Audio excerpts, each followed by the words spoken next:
Hey, Mike here. I just wanted to let you know that you can listen to Dark Poutine early and ad-free on Amazon Music, included with Prime.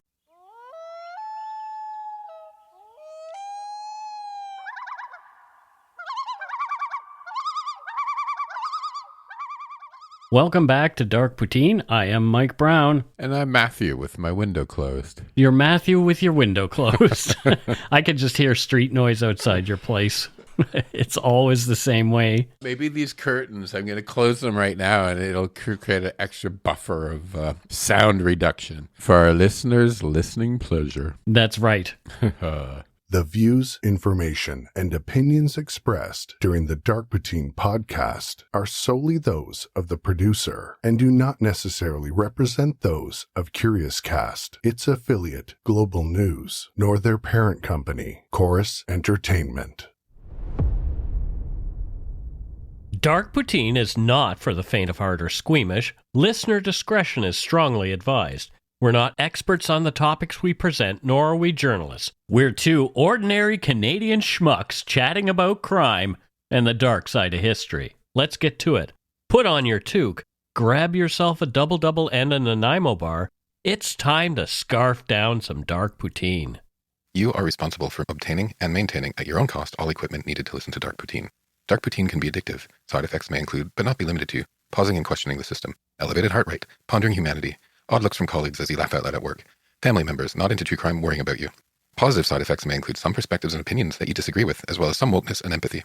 If you don't think Dark Poutine is for you, consult your doctor immediately.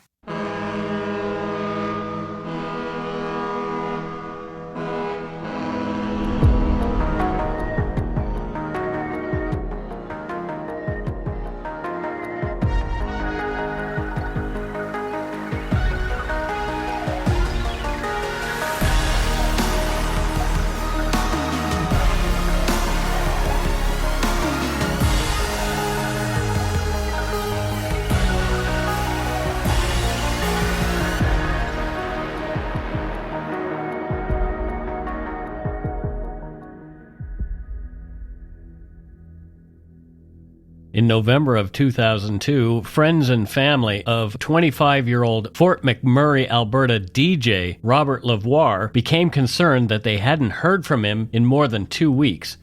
Although he'd been a troubled guy struggling with drugs, it wasn't like Robert to be out of touch for so long. They worried about his welfare and began searching for him, involving the RCMP. To Robert's family, the RCMP appeared to be doing little to find their loved one. However, behind closed doors, investigators were working on a tip from a man claiming Robert's roommate, Dax Richard Mack, also a DJ, had murdered Robert LeVoir and disposed of his body.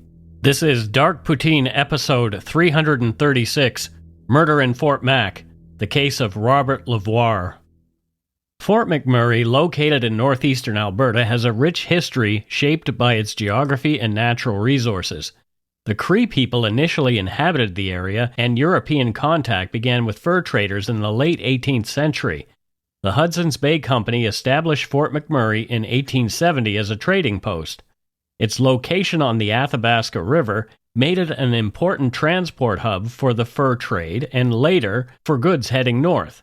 Fort McMurray sits about 435 kilometers northeast of Edmonton, giving it relative isolation while still playing a critical role in Alberta's economic development.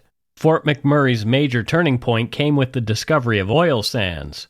Although the potential of the oil sands had been known for centuries, significant efforts to extract oil began in the 20th century.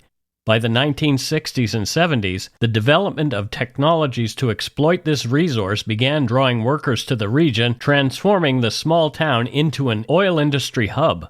The climate in Fort McMurray is subarctic, with long cold winters and short warm summers. Winter temperatures often plunge below minus 30 degrees Celsius, while summer highs reach up to 25 degrees. The extreme weather can be harsh, but it hasn't deterred people from moving to the area to chase lucrative paychecks in oil and gas. The town saw a significant population boom during the height of the oil boom in the early 2000s, which brought in thousands of transient workers seeking lucrative opportunities in oil and gas extraction. This rapid growth fostered a boomtown atmosphere where young workers flush with cash engaged in hard partying and a high-octane lifestyle. By 2002, when this story takes place, Fort McMurray had become a magnet for workers. Many people came from across Canada, particularly from the Atlantic provinces, seeking paychecks they couldn't earn near home. This influx of labor created a diverse and transient population. The transient nature of the workforce, combined with long periods of isolation in work camps in remote areas, contributed to a rowdy environment. Bars, strip clubs, and after-hours parties flourished, leading to issues with alcohol and drug abuse, particularly cocaine and methamphetamine. The high wages earned by oil workers also attracted criminal elements, with some seeing Fort McMurray as a fertile ground for illegal drug trade and other criminal activities. Yeah, it's a bit of the Wild West up there, it seems, isn't it? It really is, yeah. Do you remember when Fort Mac burnt? I do. I don't talk about it in the script in this episode, but I knew you would bring it up. So yeah, I definitely remember when it burned. Because it was, when the news hit that they're evacuating the entire town. Yeah. Like, what was it? How many? 17,000 people or something? It was a lot of folks. Like an entire, imagine the town you live in completely evacuated. How scary that would be. My cousins were living up there, actually. Yeah. And had to flee. Did they lose their home? No, Okay, they didn't, luckily, but they had to flee, and it was all very scary. Yeah. Trying to get out. We will be doing an episode on the Fort Mac fires at some point, of course. The victim in this story, Robert LeVoir, was part of the nightlife around Fort Mac. He was known by his friends and family for his deep love of music and talent in DJing behind the turntables at Fort Mac bars on the weekends. Robert LeVoir was born in Alberta in 1977. According to a 2004 Fort McMurray Today article, his father, Monty, described him as a smart guy who liked odd jobs. He also worked at a gas station and had different contracts with Alberta oil companies like Suncor and Syncrude. Robert was tall, 6 feet 1 inches, 185 centimeters, and lanky at 185 pounds, around 68 kilos. Although green-eyed, brown-haired, and good-looking with a warm smile, he showed marks of a few misadventures, including a small scar on his right upper lip and a burn scar on his left forearm. The last his family heard, Robert had visited Vancouver and returned to Fort Mac sometime around November 6, 2002. After that, radio silence. He had not checked in as he usually did. As the holidays approached, Robert's family became concerned. Where was he? They knew he'd struggled with cocaine in the past and wondered if these issues had gotten him into trouble. Perhaps he was laying low or had skipped town, but even still, he'd have let his folks know where he was. Robert's family reported him missing to the RCMP on November 17, 2002. But he was a grown man, they said. And hearing of his history of drug use, the police assumed he was doing what people with substance use issues often do. The RCMP tried to calm the LeVoir family, ensuring them he'd show up sooner or later. One of the critical issues reported by families and advocacy groups for missing people is underreporting and stigma. There are instances where police may treat cases involving individuals with substance use disorders as less severe or urgent, often assuming that the person has voluntarily disappeared. This stigma can delay action, and families sometimes feel that these cases are not given the same level of attention as other missing persons cases. Robert LeVoir's case was one like this. It would be hard, right? You can see how there's some assumptions, and the police have to figure out how to overcome those assumptions about people.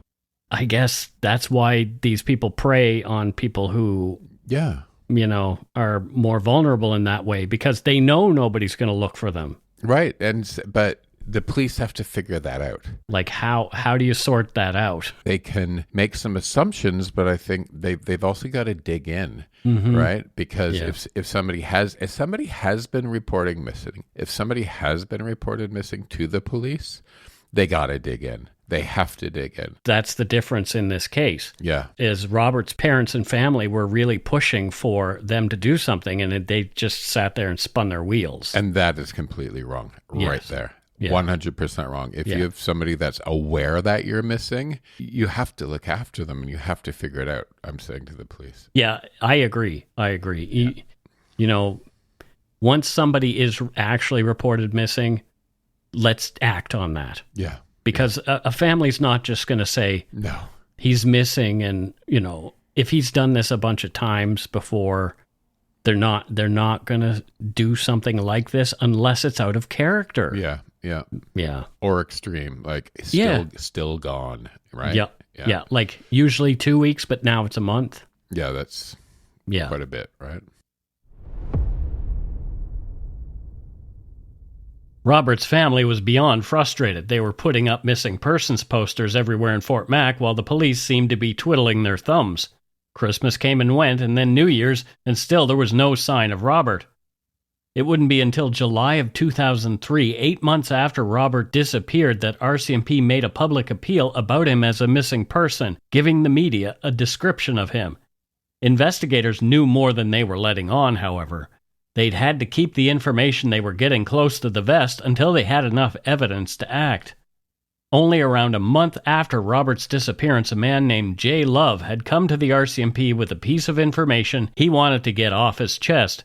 Love claimed that Dax Richard Mack, another Fort Mac DJ who Robert LeVoir had been renting a room from when he disappeared, had admitted to shooting and killing Robert in November. Want to know how you get away with murder? You don't tell anybody that you did it. Why? Why do people do that? If you want to get away with murder, why would you tell a single soul that you did it? I've never been in that position, but yeah, if you've got a secret, it should be a secret. Yeah, but we'll find out in a bit that Dax denies this ever happened. So, who knows? Maybe he was drunk and let his mouth run. Only Dax Mack and Jay Love actually know whether or not this conversation ever took place. But that is what started the RCMP down the road toward Dax Richard Mack. The RCMP were familiar with Jay Love for several reasons. He'd been an auxiliary RCMP officer until the late 1990s, when his involvement in a steroid importation scheme came to light and he was let go from that position. Jay Love had been working in security around Fort Mac for more than a decade and had become friendly with local DJ Dax Mack. On a chilly December night in 2002, Dax Mack and his buddy Michael Miguel Argueta picked up Jay Love for a night out on the town. The trio hit up a few bars, enjoying each other's company and a lively atmosphere. As the night wore on, Argueta got a call from his girlfriend and borrowed Dax's truck to go pick her up. With Argueta gone, Dax and Love found themselves alone at the bar. Music was blaring, but Love could still make out what Dax said. He claimed Dax Mack started getting all serious, talking about their friendship, and asking if Love could be trusted. Jay Love, who'd had a few drinks by this point, felt pretty relaxed and noticed that Dax seemed a bit tipsy too. Jay said Dax kept pressing the trust issue, and Jay kept reassuring him. Then, out of the blue, Dax dropped a bombshell saying, "Robbie's gone," numerous times. Jay Love was confused, thinking Dax might be talking about his roommate, Robert LeVoir. When Jay Love asked what he meant by gone, Dax clarified, "Robbie's dead." Shocked, Jay Love asked if Dax had hired someone to do it, but Dax replied, "No, I did it myself." Jay claims that Dax then told him that he'd burned Robert's body to dispose of it. This wasn't entirely out of left field. Dax had previously complained to Jay Love about Robert LeVoir, saying he was unhappy with him for using up his phone minutes, stealing money from his son's piggy bank, doing drugs in the house, and even allegedly hitting on Dax Mack's girlfriend. But Jay Love hadn't taken it too seriously at the time, since Dax had a habit of making empty threats about people. He was well known to love the sound of his own voice, especially if it made him sound tough. After confessing to killing Robert, Dax seemed concerned about what to do next. Knowing of Jay's former life as an auxiliary RCMP officer, Dax asked how he should talk to the police and wondered aloud why they hadn't shown up yet. After that, the conversation casually moved on to other topics, and Dax Mack didn't bring up Robert LeVoir again. In those moments, J. Love chalked the whole discussion up to Dax Mack's leanings toward self-aggrandizement. The whole thing was most likely BS, he thought. Later that night, J. Love took a taxi home, but when he got there, he saw a truck resembling Dax Mack's parked outside his home. Had Dax had second thoughts about what he'd told Jay? Had he really murdered Robert LeVoir? Freaked out, J. Love immediately called Dax, who answered his home phone and explained that Michael Argueta was out driving his truck. After a sleepless night, the next day, still shaken by the conversation and fearing for his life, J. Love contacted RCMP Staff Sergeant Stauffer. He gave 2 videotaped statements to the police about his chat with Dax. After that, J. Love and Dax continued to hang out, but they never discussed that night's conversation again. Jay did not tell Dax that he had been talking to the RCMP, of course. After a reasonable amount of time not to implicate their informant's involvement or show their hand regarding what they knew, the RCMP brought Dax Mack in to question him about Robert LeVoir's disappearance. Dax denied knowing anything about how Robert went missing. Police had no body and no evidence other than J. Love's statements about Dax's confessions to him. They weren't even sure a crime had occurred. It was time for the RCMP to wheel out their tried and true technique, good old Mr. Big. Boo! It's your favorite, Matthew. Boo! Oh, yeah. As regular Dark Poutine listeners know, the Mr. Big technique, a controversial undercover police procedure, was developed by the Royal Canadian Mounted Police, RCMP, in British Columbia. While the modern form of the method emerged in the early 1990s, its roots can be traced back much further. The first documented case of a Mr. Big-style operation occurred in March 1965 during the investigation of David Lewis Harrison, a former Vancouver police constable. Harrison was suspected of stealing $1.2 million in cancelled currency from a Canadian Pacific Merchandise Services warehouse in Vancouver. The RCMP set up an elaborate sting operation in which Corporal Alan Richards posed as a crime syndicate hoodlum named John Clark. Along with his partner, police operative Al Brooks, Richards gained Harrison's trust and ultimately secured evidence that led to his conviction. I mean, that's a case all in itself that we have to cover. Another early example of a similar technique dates back even further to 1901 in Manitoba. Although not officially called Mr. Big at the time, obviously, this operation shared many characteristics with the modern technique. The judge in that case, the King versus Todd, described the evidence-gathering operation as vile, base, and contemptible, but ultimately ruled that the evidence was admissible.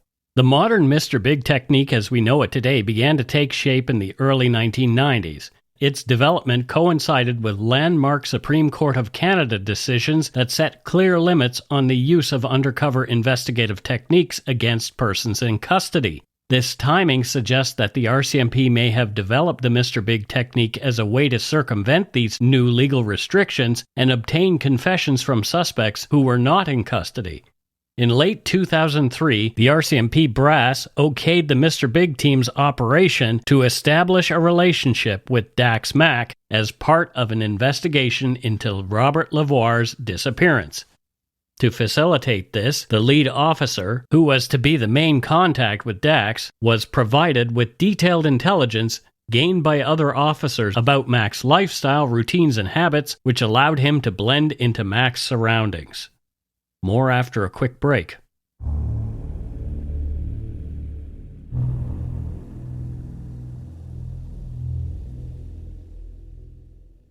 And we are back. Matthew, thoughts so far? I know you're probably fixated on the fact that we're going to talk about Mr. Big again. I am. So why isn't the Supreme Court all over this? So, in what way?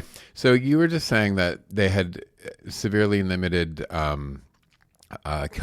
well, not severely, but had clear limits on the use of undercover investigative techniques, right? Mm-hmm. So then the RCMP create this Mr. Big thing to circumvent. Why isn't the Supreme Court all over that, like me on a Smartie? Well, but they have been. Like, we talk about it later on. But they haven't been, because it's still here, right? They haven't been. They haven't shut it down. Well, we get into it near the end of the episode. I know, but it's still happening. Yes. It is still happening. Because this is like, this is the mother, or should I say daddy, because it's Mr. Big, not Mrs. Big. Right. This is like the daddy of all undercover investigation. It really is, yeah. Right. They spend a lot of money and a lot of time on these. And I mean, they wouldn't do it if it wasn't successful. But at the same time, the problem is with the rights of people. And are we convicting the correct people? And we'll talk about it more at the end of the episode about what we feel went on in this case. I want to say how I feel now. Let's tell the story first, because that's what should happen. The Mr. Big operation targeting Dax Mack commenced in January 2004. The main contact officer began frequenting the pub where Mack worked as a DJ in an effort to create a natural opportunity to meet him and gain his trust. After some time, the undercover officer, calling himself Ben, initiated a conversation with Mack, offering him an opportunity to make some extra cash. According to court documents, Ben told Dax, quote, he worked for an organization headed up by a man named Liam who had his fingers into a lot of things, end quote. Ben proposed that Mack assist him in repossessing an all-terrain vehicle, a quad, from an individual who owed Ben money. Ben also explained that Liam had used the loan money for this deal. Mack agreed to help with the repossession, and together they used Mack's vehicle to carry out the operation. Once they successfully retrieved the quad, they received $200 from the undercover officer posing as the vehicle's original owner. They then stored the quad on Mack's father's property, and for his involvement, Dax Mack was paid the $200. So there's the first little job to lure him in. Yep. The beginning. Here's a little bit of candy. Yeah, and that's how it all starts. The operation continued, and Mack was hired again to drive the quad to Edmonton and deliver it to a warehouse allegedly belonging to Liam. During the drive, Mack opened up, mentioning his former roommate, Robert LeVoir. Mack described LeVoir as a troubled drug addict, calling him a crackhead, sharing that he had once tried to help him get into a rehabilitation program. Though the effort had been unsuccessful, he also revealed that LeVoir had stolen from his son's piggy bank, which seemed to be a significant point of resentment for Mack. This was congruent with information already given by J. Love. Dax expressed little sympathy for LeVoir, stating that, as far as he was concerned, LeVoir was likely pushing up daisies somewhere. However, Mack later softened his stance, suggesting that he had also heard rumors that Robert might be working as a DJ in Calgary, leaving a slight possibility that LeVoir was still alive. The operation, called Project Clergy, continued over the ensuing months, with undercover officers getting closer to Dax Mack through a series of scenarios and gaining his trust. In early February, for example, Ben asked Dax to pick up a package from a bus depot in Edmonton. He returned to his hotel room where Ben was waiting. Ben opened the package and showed Dax the contents, $30,000 in cash. According to court documents, later in February 2004, during a conversation between Dax and Ben mentioned that he had once been attacked by two men while working for the organization. Ben told Dax that Liam had looked after the two guys in what Ben called the weekend of reckoning. Ben then asked Dax Mack if he had ever beaten anyone. Dax replied that there were two occasions when he was in a fist fight and another time that he could not talk about. Ben expressed his hope that Dax would one day tell him about his secret. Around a month later, Ben brought up Dax's secret. Ben suggested perhaps the person Dax was unwilling to talk about wasn't walking anymore. Dax nodded and said, "Every man has a breaking point." In mid-March, Dax Mack drove to Vancouver at Ben's request to a meeting with Liam. The two met at an apartment where Liam brought up the topic of Mack's missing roommate, Robert LeVoir, and attempted to question him about the disappearance. Mack asked if he could avoid discussing the matter, to which Liam replied that it was his choice, but refusing to speak meant he would remain on the organization's third line. Liam explained the only way to advance to the first line was by talking about what happened to his roommate and revealing the secret. Dax declined again, stating, quote, "loose lips sink ships," end quote. Oh, Dax, your face is one giant camel toe. Your lips are so loose. Oh, dear. But at the same time, like, here's they're coercing him. Of course they are. This is the problem I have with Mr. Big. It's like they're saying, well, if you want to progress in the operation, you'll have to tell us the information. And so, like, if you're a guy who wants to progress and you kind of don't care, you've been doing a bunch of criminal things, oh, well, let's just tell a lie. Let's just tell a lie that I did this thing. This totally sets people up to lie. Mm-hmm. It actually pressurizes them. Like, if they've done it, it pressurizes them to say, but if they haven't, it pressurizes them to lie. Right. The undercover operatives thought Dax had been ripe to confess, but they'd misjudged. They had to regroup and rework their strategy to move forward. 3 weeks passed before Mack and Ben met again in person. On April 9th, 2004, Ben asked Dax if he wanted to work, to which Mack agreed, saying he would do what it took. When Ben asked if Dax would discuss his roommate's death with Liam, he agreed. Ben then asked why Mack had killed Robert, and Dax responded that his former roommate had been a liar, a thief, and a piece of shit drug dealer. Dax confessed to shooting Robert LeVoir 5 times with a .223 caliber rifle, 4 times in the chest and once in the back. He also mentioned that there was nothing left of Robert because he had burned his body in a pit on his father's property over 3 days. He'd used firewood starter logs and diesel fuel. Initially, Dax offered to show Ben where he had burned Robert's body. However, he quickly backed off on his statement, claiming that everything he had just said was bullshit and that he had been lying. Ben said, "I really hope you're not bullshitting me," and then told Dax the reason he was in Fort Mac was that he'd shot a guy in the back of the head over a $50,000 debt. Dax Mack changed his tune again and took Ben to a fire pit on his father's property. There, Dax explained that he had removed the ashes from the fire pit and had scattered to the winds what was left of Robert LeVoir. A few days later, on April 15, 2004, Dax was flown to Edmonton for another meeting with Liam, Mr. Big. At the beginning of this meeting, Dax again described Robert as a crackhead and again accused him of stealing from his son's piggy bank. When Liam asked how Dax had killed Robert, he repeated the details from his earlier confession, stating again that he had shot him 5 times with a .223 caliber rifle, 4 times in the chest and once in the back. He added that there had been a big fire at his dad's place and that nothing was left of Robert. Dax said he got Robert to his father's place under the ruse of going hunting together, but had planned to kill him there in the woods. Chillingly, Dax recalled hearing the song Bone Cracker by the new metal band Showcore playing in the car as they drove. This guy, he just has kind of a weak mind, doesn't What he? do you mean? Well, he's just, like, I just listen to the stuff he's doing and saying, and he's just not, like, what drives him? He just can't be that bright or something. I don't know what it is.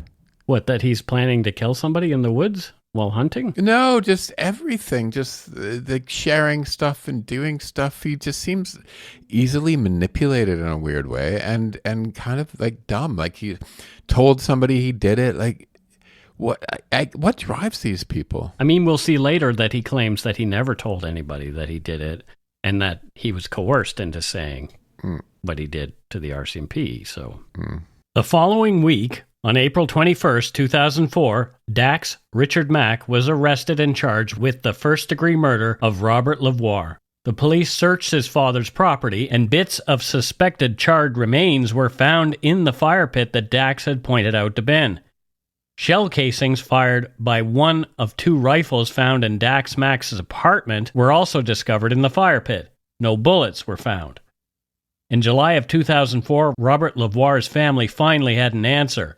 The remains in the burn pit belonged to Robert. His dad, Monty, told the Fort McMurray Today newspaper, quote, "At least there's a little more closure. With every step, it's more closure," end quote. Robert's family held a memorial service for him, and a small monument stone was decorated with some musical notes and placed in Fort Mac's Highview Cemetery. It reads simply, "Rest in peace," end quote. Yeah, well, that's positive in terms of, and I say this every time we do Mr. Big, right? It did give the family some closure. Yeah, I'm sure it did. But the way you got there and the chance that it's not real closure because the case could be thrown out or the person was coerced, it's just so dangerous. Yeah. The Crown faced vigorous challenges from Dax Mack's defense team as they fought to bring evidence early in the trial. One issue was the admissibility of evidence obtained through covert recordings and wiretaps of Dax Mack. Mack's defense claimed that the taps had been illegal, and the judge agreed to exclude covert recordings and wiretaps, but allowed undercover RCMP officers to testify from their memories and notes. Mack's confessions to the undercover officers were admitted into evidence. There were also complications surrounding the admissibility of evidence related to J. Love, a key witness. A dispute arose between the prosecution and defense over J. Love's privacy rights and his alleged involvement in the steroid importation case. Although Love faced no charges, the allegations forced him to leave his position as an auxiliary RCMP member. The Crown assured him this situation would not be mentioned during the trial to protect his reputation and future job prospects. The defense argued the information about Love's past was essential to Mack's case as it spoke to his reliability as a witness for the Crown, and possibly his motives to lie about what Dax had told him. Ultimately, the judge declared a mistrial, resulting in Mack's release on bail while awaiting a new trial, which floored Robert LeVoir's friends and family. So you and I had a bit of discussion about this part before we started the show because I was confused, thinking that, well, did they say they weren't going to bring it up, but then they did? He said, no. There was just the argument. And I said, well, wouldn't the judge have just said, well, stop arguing. I've made a decision. Go forward. Well, I don't think there was a precedent in a case like this one set yet. Okay, so it was a potential legal issue where the judge had to say, you know what, if I judge one way or the other here, and if we go forward, it could be open to. It could potentially lead to having any verdict thrown out later on. Right. So it's a mistrial, and everyone has to reset. That's right. Right. So I could understand how that would, without understanding it all, floor the LeVoir family and friends. Well, especially because he's let out on bail. Yeah, but you have to be though, right? As well. Do you? If there's another trial coming? Well, you gotta. The way I look at it, Mike, is I think until people are tried and proven guilty, and that's it's for me. The way I look at this is people get out of jail so early and get day parole and parole so early that they should tighten that up. But on the other end is until you've been tried, right? So okay, devil's advocate here. Clifford Olson. Yeah. So Clifford Olson should have been out in the community while he was awaiting trial. Now we know that he shouldn't have been. But yeah, I don't agree with you on this at all. Well, this is the thing, though. Okay, so this is different. I'm not saying each time. So let me rephrase that, please. Okay. So there was overwhelming evidence there. This was Mr. Big, right? Yeah. This is to me, it's dodgier, right? And that's the other thing. Yeah, and I think that's what the judge saw too. Right? That's the other thing. It's like this is so dodgy because of this Mr. Big thing that I'm not going to hold somebody because we don't know because of the way that this stuff was pulled out of him. Yeah, that's fair enough. You're right. You gave me the prime example of why we can't do that every time. Yeah, because Clifford Olson, he had police watching him and he was still murdering people. Oh, he was just so gross, dude. Oh, gosh, he was gross. Dax Mack's second trial occurred in 2008. Owen Beatty, a professor of anthropology at the University of Alberta, dramatically testified about his findings around the burn pit at Dax Mack's father's property. Robert LeVoir's bones had not been scattered as Mack had indicated. They were still present, quote, found lying in the correct anatomical position as they would have been at the time of being burned, end quote. The team collected 4,539 pieces of bone and 87 tooth fragments, including dental work, which positively identified the remains as Robert LeVoir. From Chris Purdy of Can West, quote, Beatty said a red gas can and other wooden logs were located near the burn site. The changing colors of the bone fragments show they were burned at between 900 degrees Celsius and 1400 degrees Celsius. Beatty said it was impossible for him to determine how the man died. He also couldn't say how long the bones had been there. But moss was found growing on one piece of bone, so it was at least 1 year. End quote. Michael Argueta testified that Mack confessed to killing Robert LeVoir, first at a bar in Edmonton, and later during a drive to Fort McMurray where Mack claimed he shot LeVoir and burned his body. Argueta noted Mack's agitation over money owed and theft issues with LeVoir. Argueta's credibility was questioned, as he had not mentioned Mack's second confession in prior police interviews and had denied discussing Robert LeVoir's disappearance during the drive. He also acknowledged knowing that drug dealers had put a price on LeVoir's head before his disappearance. The defense argued that Argueta may have killed LeVoir to collect this bounty. Dax Mack testified in his own defense and painted quite a picture. He pointed the finger right back at Michael Argueta. Mack denied responsibility for the death of Robert LeVoir. In the fall of 2002, Dax Mack's day job was to drive a heavy haul truck and DJ at local clubs in the evenings and on weekends for fun. He worked and played hard, but he didn't see the same from Robert LeVoir. After Robert LeVoir stopped working regularly, he didn't make much money and was dealing drugs out of Dax's house. To blow off steam, Dax spent his spare time hunting, either alone or with his friend Mike Argueta. Occasionally, Robert LeVoir joined them. On November 6, 2002, the day LeVoir returned from a trip to Vancouver, Mack and Argueta planned to go hunting on Mack's father's property. Mack, surprised by Argueta's suggestion to invite LeVoir along, agreed, though he knew Argueta did not particularly like LeVoir. After reaching their starting spot, the three men separated to cover more ground. Mack said he took a game trail alone, while Argueta and LeVoir walked along the road. After some time, Mack heard several gunshots. When he returned to the road, he saw Michael Argueta but not Robert LeVoir. Mack asked where LeVoir was, to which Argueta cryptically replied, "That's what you get for pissing off the big boys."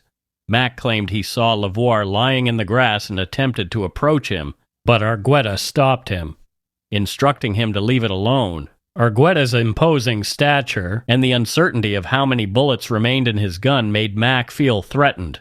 Argueta assured Mack he would look after it, and they left, leaving Robert where he lay. Afterward, Mack went home, picked up his son, and broke down emotionally. He claimed he avoided the location for years. In December 2002, Mack and Argueta were at a bar in Edmonton with Argueta's girlfriend, Eliana Rubilar. It was here, Mack said, that Argueta told him that he had burned Robert LeVoir's body over several days, mentioning LeVoir's debts and involvement in the drug world. Mack said he was feeling increasingly trapped and denied having discussed LeVoir's death with either Argueta or Rubilar. He grew more uncomfortable as the topic of Robert LeVoir kept coming up, first with his friend Jay Love. He claimed Jay Love's motive to frame him for Robert's murder was so Love could get back into the good graces of the RCMP. The issue came up again with his new friends, who he later discovered were the undercover RCMP operators involved in a Mr. Big operation aiming to get him to confess to Robert's murder. Mack continued to testify how, by early 2004, he was entangled with the organization with the man he knew as Ben and Mr. Big, Liam. Initially, he assisted Ben with various jobs, including a repossession, and claimed he did not expect any payment. However, as time passed, he felt pressured to participate in more serious activities, including a break-in. Ben continuously praised the organization's power, recounting a story of how Mr. Big had dealt with people who had assaulted him. This made Mack fear that he might disappear if he crossed the organization. Despite his discomfort, Mack remained involved due to financial need and a sense of obligation. As Mack's relationship with the organization deepened, he claimed that he made up stories to appear tougher, even lying about breaking someone's nose in a bar. Eventually, he met Mr. Big and other influential members, including the organization's enforcer, which heightened his fear. According to Fort McMurray today, Mack said, "He was huge. You're sitting there talking to Tony Soprano." During a conversation with Mr. Big, Mack claimed he felt pressured when the discussion turned toward Robert's killing and disposing of his body. Feeling cornered and frightened, Mack eventually told Mr. Big that he had shot Robert LeVoir, even though this was untrue. So, this is his testimony. He's claiming that I just told this guy this because I felt pressured. It wasn't really true what I told him. So this guy's spinning a huge yarn. Yeah. Right? But at the same time, this Argueta, is that how I say it? Yeah, Michael Argueta, yeah. It doesn't strike me as being the most upstanding member of society. Yeah. Right? There are posts online, and one I linked to, one in particular on a blog called the Gangsters Out blog, that point to him being involved with some nefarious folks. Yeah. So, anyway. But not saying that's true or not. Right. But he's just, I just say it just because of the people he hangs out with here, right? Yep. Ugh. Dax Mack testified that when he later tried to retract his confession to the primary operator, Ben, he was met with hostility. Ben insisted that Mack stick to his story, even sharing his own tale of murder to reinforce the danger of backing out. Mack believed he had no way out and felt compelled to maintain the lie out of fear for his life. From Fort McMurray today. Under cross-examination, Mack tearfully maintained his innocence. "You shot him," said Crown Prosecutor Dave Lebrenz. "No, I did not," replied Mack. Alluding to the piggy bank theft and other incidents that Dax had told various people had caused him to become frustrated with Robert, Crown Prosecutor Lebrenz said, "You'd had enough of him." "No, I hadn't," replied Mack. "So you killed him," said Lebrenz. "No, I did not," said Dax Mack. Dax's defense team had other witnesses willing to finger Michael Argueta and further call his character into question. Laverne Jones testified that Michael Argueta, a friend of her son who lived with her for 4 months in 2004, came home intoxicated one night and made alarming statements, including, "Why do you think I'm covering for Dax? I killed Robbie. I'm at your mercy, and God will punish." Despite his offer to share more details, she declined and later reported the incident to the RCMP. Eliana Gross, formerly Eliana Rubilar and Michael Argueta's ex-girlfriend, recounted a conversation she overheard between Argueta and Dax Mack in an Edmonton bar. She said Argueta had assured Dax Mack they were never going to find anything. After ending her relationship with Argueta in 2003, Gross received a call from him in 2004 regarding Dax's arrest, during which he threatened her not to involve him or face consequences. She noted that such threats were common during their relationship. The jury had a lot to sort through to decide about Dax Mack's guilt or innocence. The verdict was guilty. According to the Windsor Star, Dax Mack burst into tears on hearing the verdict, and one of his family members was overheard saying, "Oh, Daxie." The Edmonton Sun reported that, head in hands, Dax sobbed repeatedly, "It wasn't me." Dax Richard Mack, 38, was sentenced to life in prison with no chance of parole for 25 years on February 22, 2008. As Operation Clergy, the Mr. Big sting against Dax Mack took place years before the landmark ruling of R versus Hart in 2014, it was a little more freewheeling than subsequent operations post that decision. In R v Hart, the Supreme Court of Canada significantly reshaped the legal landscape surrounding the controversial Mr. Big police technique. The court established a new common law rule of evidence marking confessions obtained through Mr. Big operations presumptively inadmissible. To overcome this presumption, the Crown must demonstrate that the probative value of the confession outweighs its prejudicial effect. The decision also emphasized the need to consider the reliability of such confessions and the potential for police misconduct.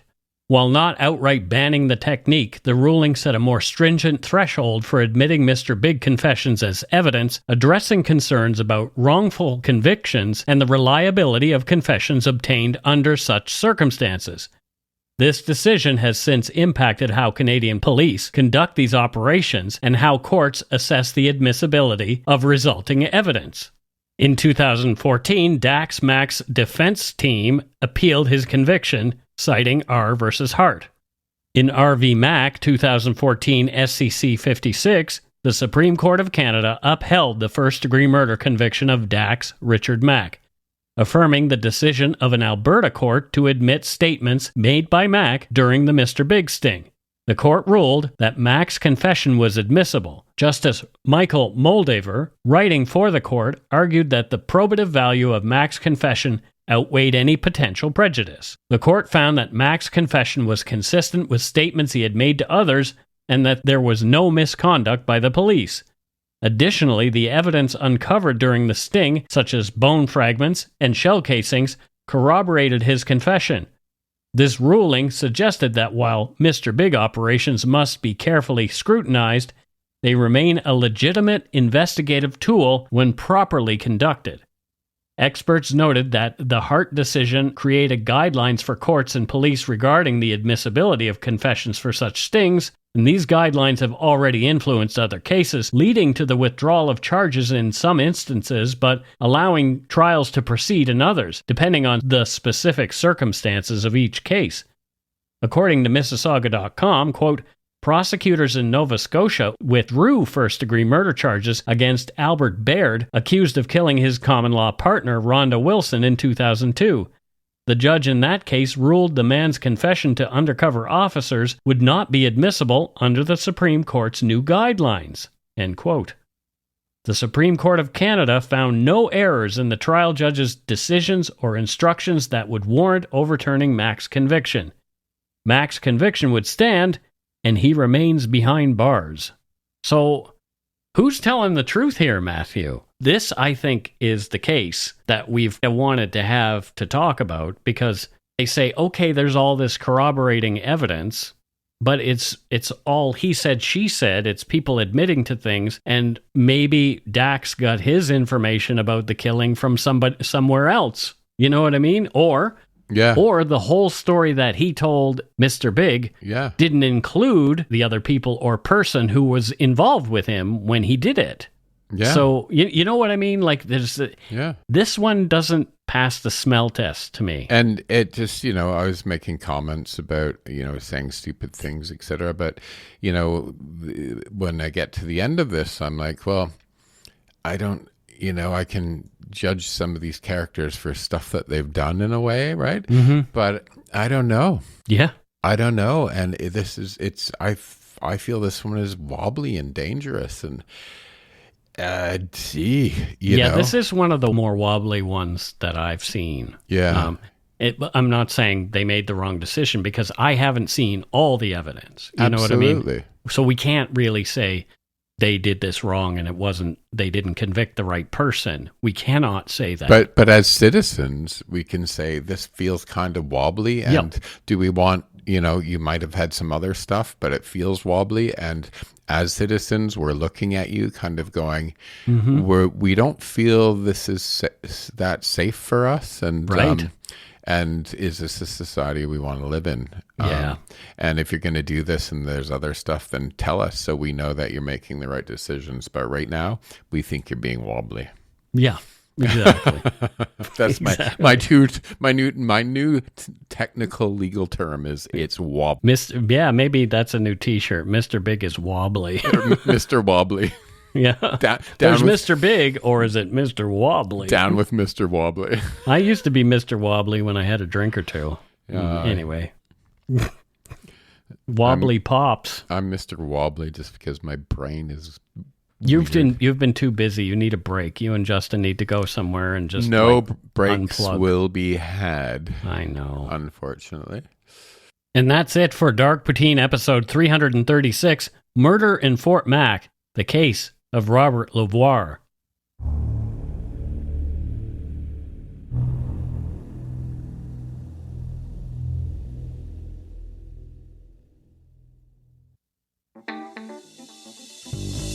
That's right. It's time for voicemails.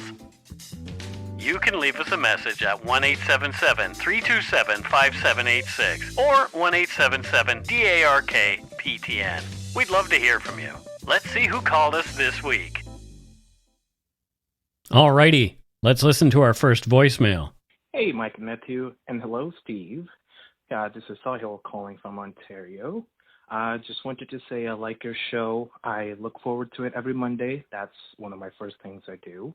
And just wanted to say I really like your show. It's a really nice company when I'm driving to work. And just wanted to say that the episode for Tina Eisner, I do agree that when it comes to domestic violence, it's really hard. Like for the spectators, it's easy to see that you can leave, but it's actually hard. And just quickly wanted to leave it for Matthew. Yeah, Mr. Big, I kind of do agree with you, but at the same time, I feel like it's a necessary evil. Just wanted to say that. But anyways, thanks a lot, guys, and go take a shit in your head. See ya. Where's he driving to work first before we go anywhere? He's driving to a advertising agency in Toronto. Okay, there you go. And did they specialize in anything? Yeah, he does advertising for the police. That's why he supports Mr. Big. Oh, okay. I'm just okay. Kidding. Isn't it funny that we got that voicemail today on a Mr. Big episode? That's fantastic. we do a lot of them. So, but I'm just kidding with you. Yeah, I mean necessary evil. Maybe there's a different way to collect evidence, and maybe there's a better way to get people to the point where you can charge them without having to do that. Maybe it's people think it's a necessary evil because of the way we treat things here in Canada. We need to make a t-shirt that says Mark Matthews' words, Mr. Big cases, convictions will come crashing down. Yeah, well, I think pretty much everybody thinks that. No, they don't. I do. They don't. Oh, well. Let's listen to another one.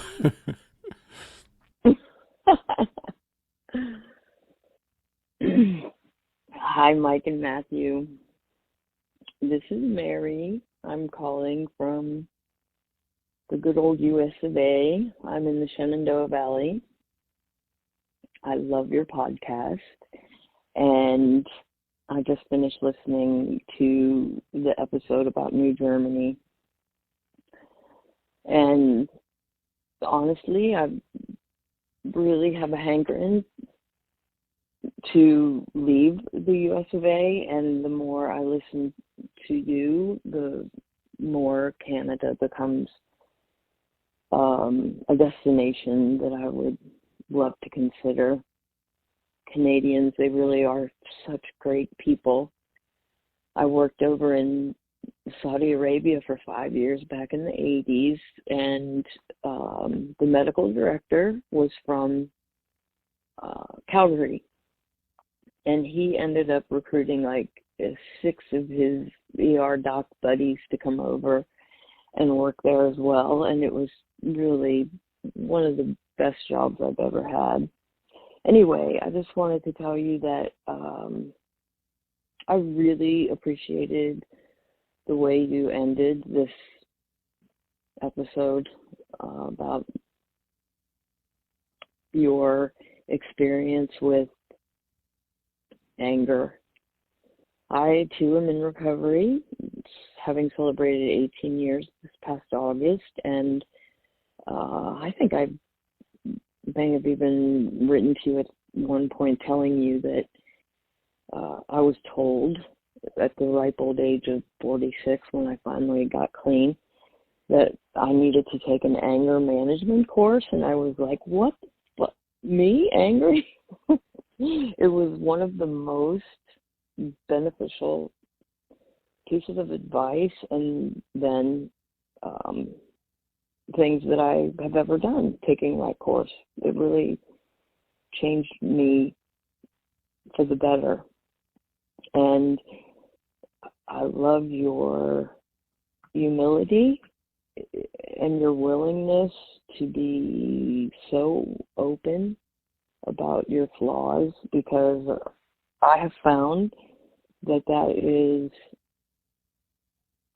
a certain way, or it certainly can be a way to encourage the people to see that it's not some dark hole that's going to make things worse for a person, that it can actually be the turning point. And I think you can only leave a 3-minute long voicemail. So she, I think, wanted to say some more things, but I don't believe there's, I think there's a limit on the amount of voicemail that you can leave. So thank you so much. Matthew, you didn't listen to that. So essentially what I did, I admitted to having anger problems before I got sober. And, you know, that's what she was referring to. So I really appreciate that. Thanks, Mary. You know what? So Mary's a doctor. She's in the medical profession. She didn't say whether she was a doctor. I get to give people jobs. Okay. All right. Right, you do. Yes. Yeah. You know, everyone that I know who has lived in Saudi Arabia was either a doctor or an engineer or a nurse. Well, my ex-wife, Carol, lived in Saudi Arabia. Not a doctor, engineer, or nurse. No, nor was her dad, who Interesting. worked there.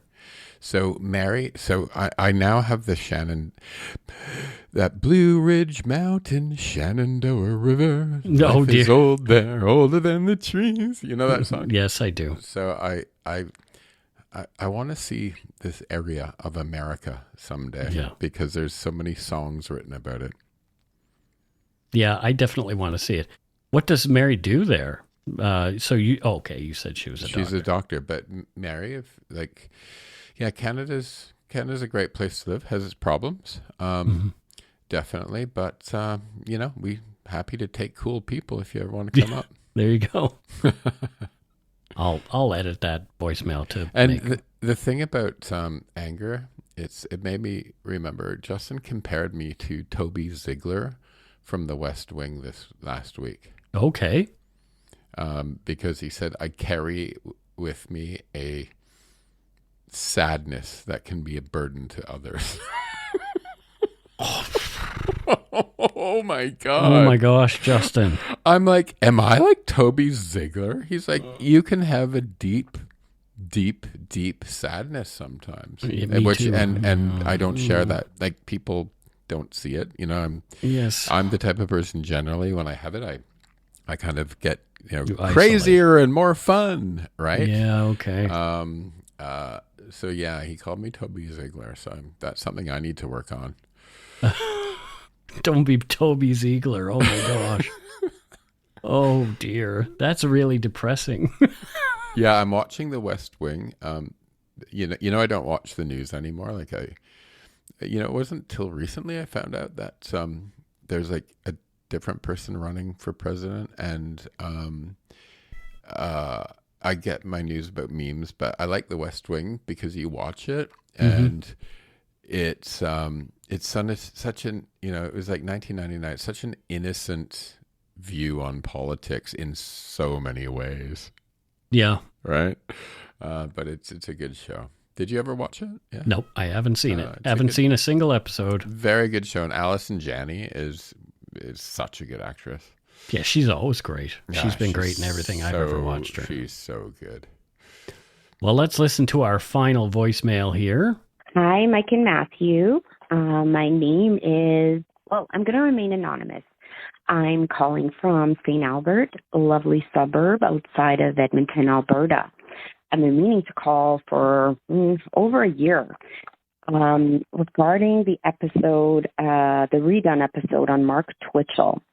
On that episode, you said he graduated from Archbishop O'Leary High School in 1997, and that rocked my world. I was like, I was in grade 10 in 1997 at O'Leary. So I dug out a yearbook from that year, and I just found him, and he is with the graduating class, although not wearing a robe in his picture. And he looks like an average kid. He looks like clean cut, fresh-faced, normal. But the little quote he has under his name is really weird. I'm going to read it. It says, "See ya later, Putski Hay." And that's Hay, Hay. And then it says, "Hey, I'm on my way to take his job from Jungle J." So if anyone has any idea what that means, I have no idea. Anyway, that really freaked me out that I was walking the halls of this school with this future murderer. But, I mean, there were probably a few murderers in there, right? Like, what percentage of the population? Anyway, it just kind of really freaked me out. So anyway, love listening. I've been listening since the very early days and will continue to do so. You're doing a great job. Thanks. Bye. Well, thank you very much. Yes, there was a podcast that I loved and was involved with the folks there called 36 Times. And the idea was that in your lifetime, you will walk past a murderer 36 times. I don't know if that is the actual what happened, but I've met murderers. I know murderers. I know a few as well. There was one that I used to play floor hockey with, against. We played the Bridgewater Junior Fire Department, played against the Riverport Junior Fire Department, and one of those guys who we always were afraid of turned out to be a murderer. So that's fun. Yeah. Anyway, I do an episode about that particular case, but there's nothing anywhere about it. Nothing, which is kind of interesting. Yeah, same with one of my known ones. So what do you think is going on there in Alberta for her job, Matthew? Any ideas? Well, so we'll call her A Nonny Mouse. A Nonny Mouse, yes, okay. A Nonny Mouse. So she runs the Nonny Mouse Daycare. Okay. Nonny Mouse sounds like could be the name of a daycare. It does. Nonny Mouse Daycare. Nonny the Mouse. Come on into Nonny Mouse Daycare. It's fantastic. Bring your kids. We have coloring books. Oh, well. Well, thank you so much. And we love it that whenever anybody calls up with a connection like that, I love hearing it. What I would like is connections prior to the episode so I can talk to you. That would be fantastic. But they don't know you're going to do it. Well, she didn't even know she went to school with the guy, so. Crazy. Yep. That's it for this week's voicemails. Again, you can leave us one at 1-877-327-5786 or 1-877-DARK-PTN. We'd love to hear from you, even if it is just to say hi and to tell us to go shit in our hats. If you're stumped for what to chat with us about, a quick story is welcome. All right, we've got some patrons this week. Again, we have a few. Yay. First up from Grand Forks, North Dakota, we have Wendy Jerry. Wendy Jerry from Grand Forks, North Dakota. Hello, Wendy. Hi, Thank Wendy. you. Do we have a Grand Forks in Canada as well? I do believe we have a Grand Forks, Matthew. Okay. Well, Wendy makes the big forks. She makes the big forks for Grand Forks? It's called Grand Forks because there's a factory that makes famously huge forks for when you have something you really like and you want to shove it into your mouth extra fast. Wendy makes you Grand Forks. Well, there's a Grand Forks, BC, so I knew that's why I sort of stumbled at the beginning trying to read this because I thought that's where it was going to be, and I'm like, North Dakota? I didn't know there was a Grand Forks, North Dakota. Yes. Thank you, Wendy. Thank you, Wendy. And thanks for the big forks for my pizza. There you go. Next we have Mark Constable, and Mark is from Chandler, Arizona in the United States of America. Chandler, Arizona. And with a name like Mark Constable, I wonder what Mark Constable does, Matthew. Mark is an artist. So he's not a police officer. He is the great grandson of John Constable. Okay. Who is, I don't know if you know John Constable. I don't know. Very famous for landscapes, mostly of the Suffolk countryside back in the UK. So yeah, Mark is an artist in Chandler, Arizona, and as you know, there is what's the name of that town outside of Phoenix with all the art galleries? Anyway, that's where he sells his art. There you go. There. Huh. That's kind of nice. Well, I was expecting police officer, but you're creative, so. Scottsdale. That's where he sells. He has a shop in Scottsdale that represents him.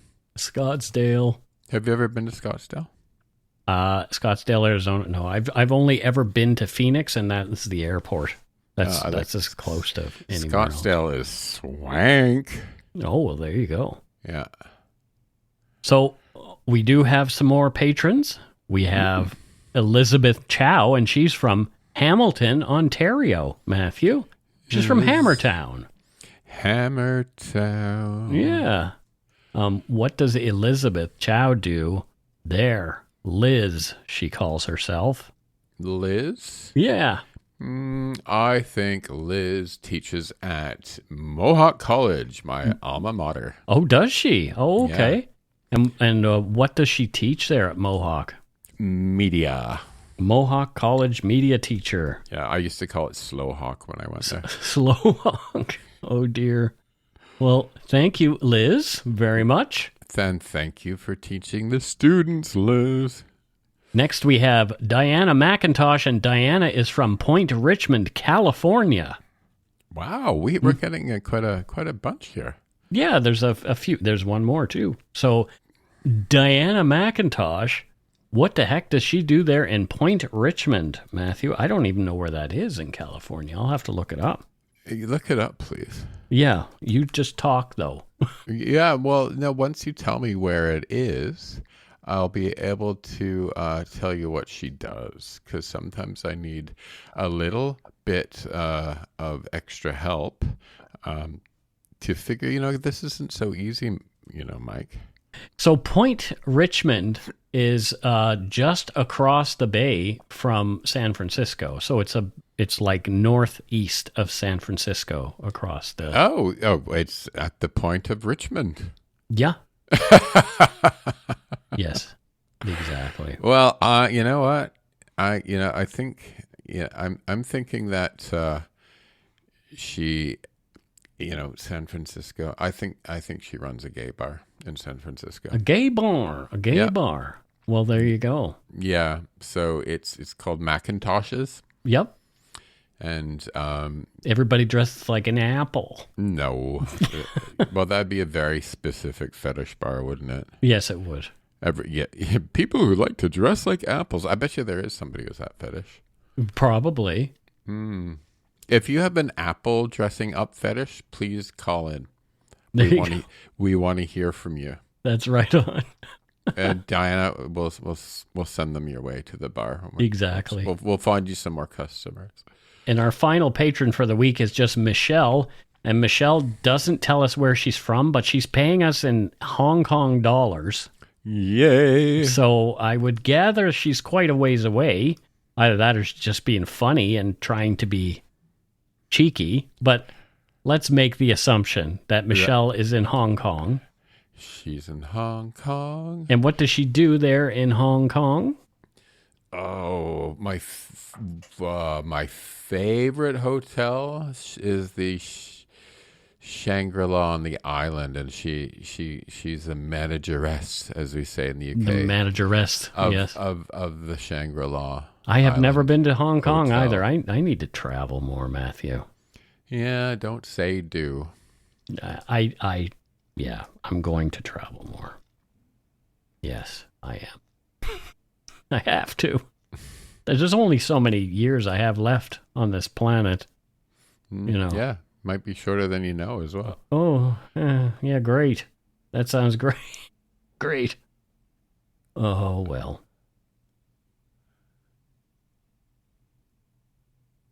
I'm just checking for Donut Money donors. We did Tracy Liddell from Pacific, California, didn't we, last week? A place called Timor-Leste. Timor-Leste? Yeah, what is that? I The don't know. Lesser Sunda Islands. I don't know. What country is that? Well, thank you to everybody who were patrons and Donut Money donors. We really appreciate you. It looks like, if I remember correctly, let's see. Okay, so our friend Adela Reed has been chatting with me on via email and has sent me a whole bunch of stuff on a couple of cases, and one of which I'm working on really diligently. And she said, "Don't say my name, blah, blah, blah." And she's like, she said, "Oh, you don't have to say my name." Well, yeah, guess what, Adela? I'm saying your name. Thank you so much. And she also Say my name. She also sent us an Interact transfer. Oh. So she's a Donut Money donor as well. Adela, you rock. Adela Reed, you rock. Say my name. Say my name. Hopefully she's not like in witness protection and I just blew her spot up. Oh, well. Well, if she's in witness protection, she'd be using her fake name. So That's true. it's on her, not you. Yeah, fair enough. Fair enough. Thanks to all our patrons and Donut Money donors, past and present, for your generosity. It helps to keep the show going. You can become a patron of Dark Poutine at patreon.com/darkpoutine. For a one-time donation, you can send us donut money via PayPal using our email address, darkpoutinepodcast@gmail.com. If you don't already subscribe to the show, it would mean a lot if you did. You can easily find Dark Poutine on Apple Podcasts, Spotify, or wherever you listen to your favorite shows. If you haven't gotten yours yet, my book, Murder, Madness, and Mayhem, is available to order via a link on the Dark Poutine website. And speaking of darkpoutine.com, please check it out for show notes and other cool stuff. We'd appreciate it if you took the time to give Dark Poutine a like or a follow on Facebook and Instagram. Most importantly, thank you for listening, and tell your friends about us. Word of mouth is a powerful thing. And that's it for this episode of Dark Poutine, so until next time. So soon? Yes. Don't forget to be a good egg and not a bad apple. Bye, y'all. Bye.